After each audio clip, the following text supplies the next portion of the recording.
What's up? This is your host Non-Fungible TC, Non-Fungible Today and Non-Fungible Tomorrow. And last week we kind of talked about FTX, right? What we talked about is that there were some funds remaining in FTX when they declared bankruptcy. And what happened was that there was a hacker who got unauthorized access and took away all these funds and moved it into a wallet. And the whole Twitter Twitter journalism or civilian journalism kickstarted, where you have people hosting Twitter spaces, tracking what the hacker is doing with these FTX fund. And during this weekend something happens. Okay, so yesterday this hacker decided to dump Ethereum, which caused a dump in the Ethereum price. So the Ethereum price went from around 1,184, boom, dumped all the way to 1,136. And what happened was that earlier today, the hacker decided to dump it again, and therefore, you can see this huge red wick, right?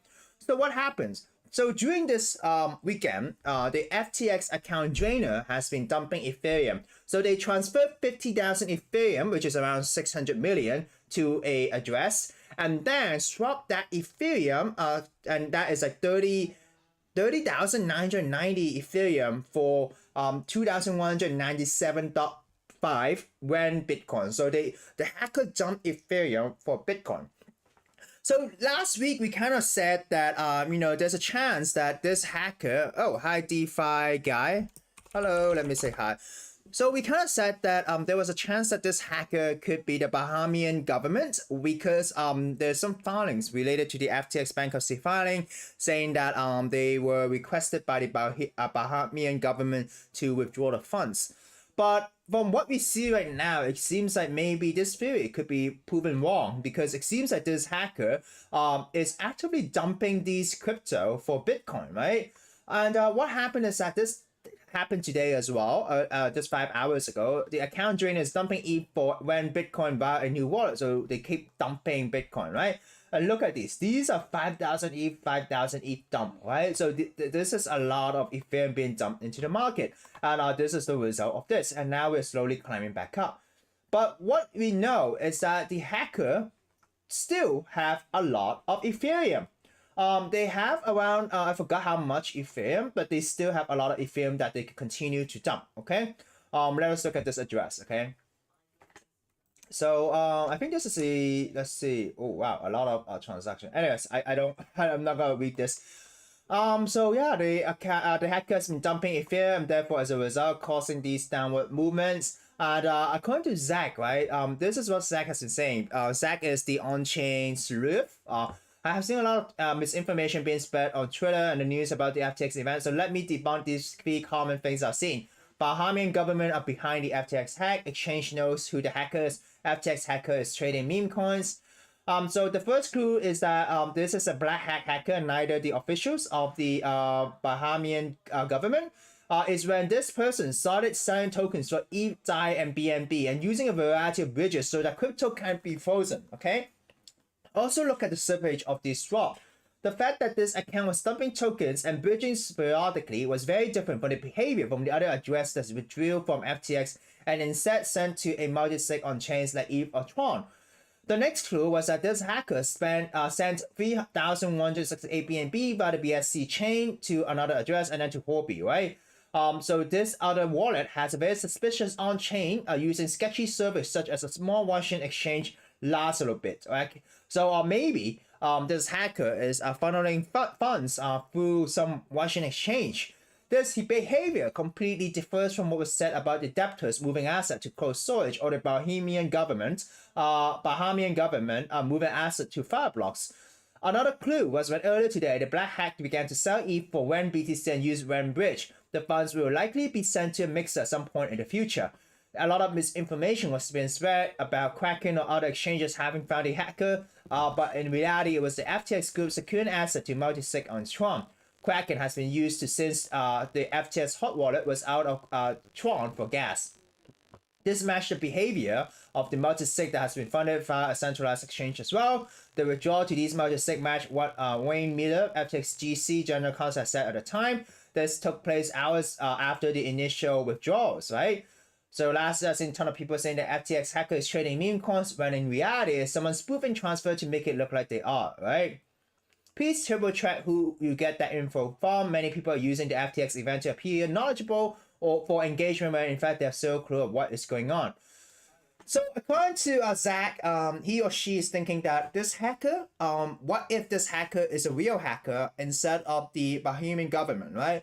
And this is actually quite dangerous because now you have someone who's very profit driven and might be able to tend to market, right? And this hacker is gonna keep unloading, and hide the tracks, even though everyone is focusing on this, to make the most profit out of the money that was stolen from the FTX users. So this is what we know of the story so far. And another big black swan event that could happen is that Grayscale owns 3.3% of the Bitcoin market cap. Luna owns only 80,000 Bitcoin, while Grayscale owns 640,000 Bitcoin. If Grayscale is forced to sell the 640,000 Bitcoin, the price is expected to drop by 46%, which will send us to 8,900. Just to show you how unlikely 10,000 is, right? So here's another potential black swan event. So moving on to traditional news, we do have an interesting week. If you look at the pre-market, there isn't a pre-market. I think it's the holiday in the US today and also in Thursday. But collapsed crypto exchange FTX own top 50 creditors over 3 billion new financial. So the crypto contagion, the FTX thing is now going into the headlines in a lot of financial news outlet and mainstream media. And if you look at this, right, for this week, it will be a big week because the Bank of England Kunos speaks on DeFi today. And then tomorrow we'll have the FTX bankruptcy first hearing. And Wednesday, we have the FOMC meeting minutes. This is huge. Thursday, US market closed for Thanksgiving. And Friday, US market closed early for Thanksgiving. So invest.com basically also has some important economic data for this week. Jobless claim on Wednesday, durable goods order, service PMI, manufacturing PMI, new home sales, consumer sentiment, Fed FOMC meeting Wednesday. So Fed FOMC meeting is a big thing for the whole markets to see. So this will be a very volatile market, and especially if our market is quite shaky. And if this Fed minutes is negative, and thanks the traditional market, we can still even see more lows in the crypto space. And who would know what type of leverage or type of stuff would be liquidated, right? So yeah, US Fed FOMC meeting Wednesday, huge impact. So definitely keep your eye on that. So crypto total market cap 802 billion. Bitcoin at 16,201. Ethereum 1,134. This one is actually thanks to the hacker dumping Ethereum slowly, causing the price with a lot of selling pressure. Market cap of stable coins has went up, so basically means that people are moving stable coins, kind of like a safe haven with all of this unfolding. Crypto market cap, is downward trend. And then if you look at this, but Bitcoin dominance is going up. It basically means that rather than holding altcoins, money is going to stable coins and moving to Bitcoin, which is the biggest asset, right? So if you look at Nansen last 24 hours change, the most transacted token for smart money, right? Is actually wrap Ethereum, okay, and then DAI. So stable coins related when BTC, okay. So someone's trying to some sort of hedge related to this FTX dump, right? So crypto news in general, let's see, bank exchange token, the FTT extreme risk Bank of England deputy governor. So it seems like the thing about the UK is happening. The UK is talking about DeFi right now. So you have news coming out already. Bill Ackman does a U-turn on crypto, reviews helium investment. This we'll talk about it as well. And then FTX own 3 billion to its 50 largest creditor. If you look at this, we kind of talk about the BTC. We talked about Grayscale, but according to Ryan's Circus, he is actually the creator of Maseri, if I remember correctly. He's saying that at Gold Grayscale Trust asset at Coinbase and Untouchable. If they are touched, it will be fraud by Coinbase, Grayscale, and negligence by Gold companies auditors. The asset are there is the rest of the trust structure that is broken. And in fairness, the biggest reason that the trust is broken is due to SEC abstentions in approving Grayscale ETF, right? So what happened is that Grayscale, they came out with this saying that they would not publish a proof of reserve, right? Because for security reasons, right? Recently, just now, I think Coinbase just came out and say that the assets for Grayscale is safe with them. So it really depends on who you trust, whether the faith and trust is still there. So moving on to the next news, Bill Ackman is actually a famous trader, right? So he kind of came up with a thread yesterday, talking about how crypto could, advance technology, blah blah yada yada, very long thread, and then he kind of mentioned the Helium token, and then 1 hour later he mentioned that he's not trying to promote a certain crypto project, instead making the case that crypto can facilitate useful and important business, and therefore and heretofore could not exist. That said, the success of any project is the function of the ultimate demand for the product and the service and the execution of the team, right, and the management. So this got some people saying that, hey, this is how people dump tokens, right? They pump the Helium token because they mention how Helium is able to have some use case, and then in the end they say, oh, we do not own this, and then causing it to dump, right? So, but if you really look at this, in fairness, this is actually 2.51 dump all the way to 2.1 something, but it's still a huge dump in this type of token scale. So they're trying to say that, oh, this is how shark gets rich, right? They lure you in with hopium and then dump on you. So I'm not sure if this how valid this is, but the fact that this has created this thing has led the audience to think that, right? So moving on, this is about DeFi, right? If you look at DeFi, earlier this year, it really shows you how things can change so quickly. The Solana TVL was actually 6.68 billion. And today, Solana TVL, total value locked in DeFi, is 286 million. So, a lot of money has left the ecosystem, right?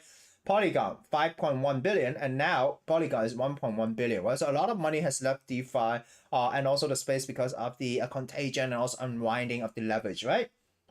Wu Blockchain also mentioned, right? Not related to DeFi, but Binance Snap has made a strategic investment in hardware, wallet maker Engrave, right? Will lead its upcoming Series A. So currently the sellers of hardware wallet are soaring due to the FTX crash. So it really shows you how, the exchange themselves are positioning themselves in at least capturing all of the customer touch point, I would say, and trying to maybe make money out of it as well by doing these investments, right?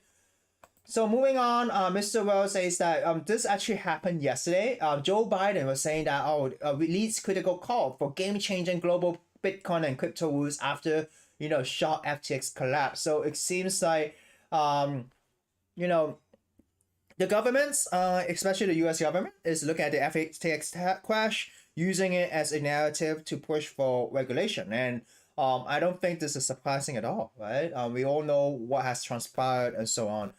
So anyways, moving on to NFT news. If you look at this in general, market, people are losing money, right? Even nowadays, free mint can make you lose money because there's no demand for it. There's just no liquidity in the space. Blue chip index dumped a bit and now slowly going down. It's all trading in correlation with cryptocurrency as well. Next news, actually this is interesting. Johnny Walker is having a partnership with BlockBar, 88 Rising and Final V, and coming up with a blue label where NFT holders can redeem it, and then BlockBar will be taking custody of these physical, alcohol, and then you need to burn your NFT to get it, right? So it's actually interesting to see how brands enter into this space and doing special editions to get some exposure to that as well, right? So moving on, Thailand. This is interesting. Thailand NFT experience to encourage tourist exploration. So the tourism authority of Thailand is minting NFT to allow people to experience the amazing Thailand experience and to promote tourism. In the past, they were actually banning NFT trading, but now they are Thailand has banned NFT trading, but they're now embracing NFT to attract tourism. So this is actually quite interesting. So LFG news, X2Y2 will enforce royalties on all collection. So now they're trying to bypass the OpenSea blanket ban in order to support royalties and hopefully have trading as well on the platform. Sotheby's announced they will run Tearwear Pudgy Penguin auctions. Invisible Friend announced date and price for upcoming 3D Invisible Friends mint. Okay. So holders will have 1 week to mint a 3D Invisible Friend. Okay. Adam Bomb Swat took a snapshot of all holders and multiple partner community because they have a new collection coming up. And Big MoonPay is helping them sell, but them Bomb Swat. through their site with Hypermint, and at the same time, Snoop Dogg actually bought some NFTs from album Bomb Sword as well. So yeah, Association of Tennis Professionals is launching an NFT collection called Love in collaboration with the Art Blocks engine and artist Martin Grasser. It goes on sale December 6th, right? So that's it, guys. If you're trading, be safe. There's still a hacker at large. What if this hacker has no affiliate with any government or people, and it's just acting on their own benefit for maximum profit making, right? If that's the case, market is actually in a terrible tough shape. Even though we're seeing some rebound right now, I still think that we could still have more of these smiley face every time it is sell, right? Because there's still 200,000 Ethereum, so this is like 20,000. So there's more 10. There could be more 10 more dumps, right? And then they could short it on some other exchanges, right? So yeah, that's it, guys. This is your host Non-Fungible TC. Stay safe with your trading. Remember to like and subscribe, share with your friends. Signing out.